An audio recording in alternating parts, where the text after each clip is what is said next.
If you have a high tunnel or a greenhouse, the pest problem, specifically insects, are different than what you have outside.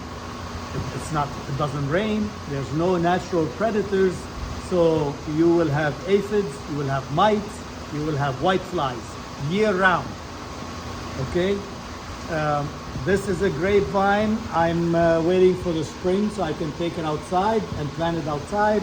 And it's doing well. Actually, it even set a cluster.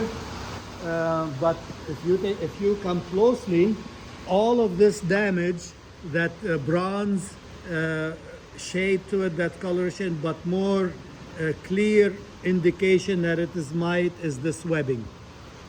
Because mite is a spider, it's not an insect, so you spray an insecticide, you're not doing anything to kill it. If you look closer, you see tiny little dots, and they're walking around. They walk around fast for their size.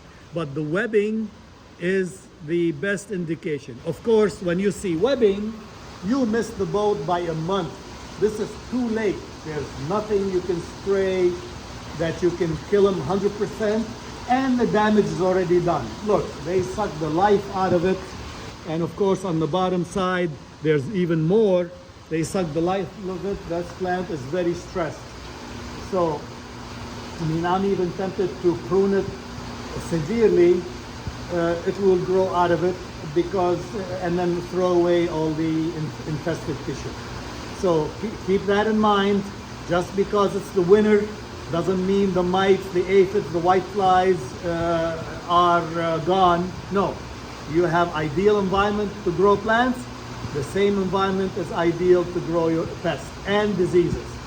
So what I should have done here is a regular maintenance spray of things as simple as insecticidal soap. It is safe, you can spray it all the time. It's not toxic to the plant, not toxic to you, because you're spraying oil and soap.